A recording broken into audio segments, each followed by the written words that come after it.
friends, welcome to Niha Voice. இன்னைக்கு என்ன பார்க்க போறோம்னா சுவையான வெண்பொங்கல் எப்படி செய்யறதுன்னு பார்க்கலாம். நம்ம ஈஸியா காலையில டிஃபன் நம்ம ஈஸியா செஞ்சிடலாம்.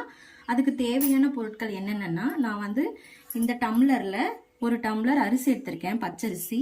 அப்புறம் 1/2 டம்ளர் பாசிப்பருப்பு, அதை லைட்டா வறுத்து எடுத்துக்கோங்க அந்த பச்சை வாசனை போற அளவுக்கு. தேவையான அளவு உப்பு, இஞ்சி பொடியா நறுக்குனது, கருவேப்பிலை, கொத்தமல்லி, அப்புறம் வரமிளகா, முந்திரி பருப்பு, சீரகம் 1 டீஸ்பூனு, மிளகு 1 டீஸ்பூனு, தேவையான அளவு நெய் எடுத்துக்கலாம்.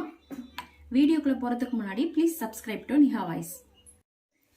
அடுப்பு ஆன் பண்ணிக்கலாம். பாத்திரம் காஞ்சதும் நெய் சேர்த்துக்கலாம்.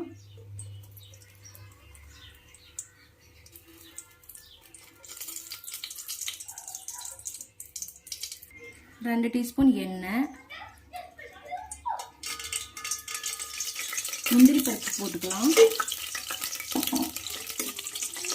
வரமிளகா போட்டுக்கோங்க, பச்சை மிளகாவும் போட்டுக்கலாம். நான் வரமிளகா போட்டிருக்கேன். கருவேப்பிலை,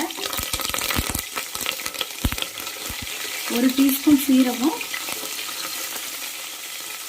1 டீஸ்பூன் மிளகு போட்டுக்கலாம்.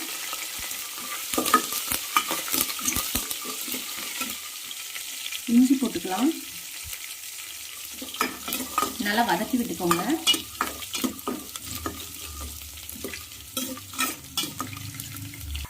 இப்போ தண்ணியை சேர்த்துக்கலாம்.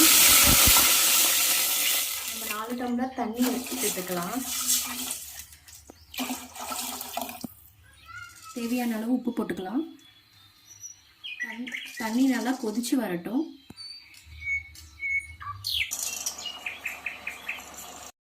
இப்போ அரிசியையும் பாசிப்பருப்பையும் நல்லா கழுவி எடுத்துட்டோம். இப்போ வந்து இந்த கொதிக்கிற தண்ணியில் சேர்த்துக்கலாம்.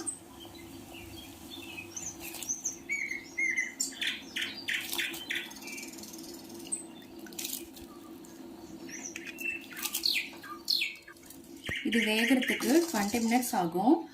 நல்லா கொலையா வெந்து வரட்டும்.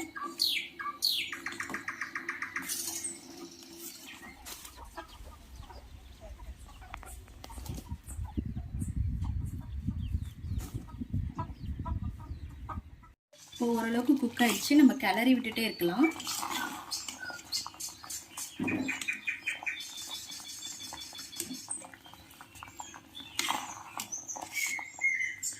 ஒரு 5 மினிட்ஸ் சிம்மில் வச்சுக்கோங்க.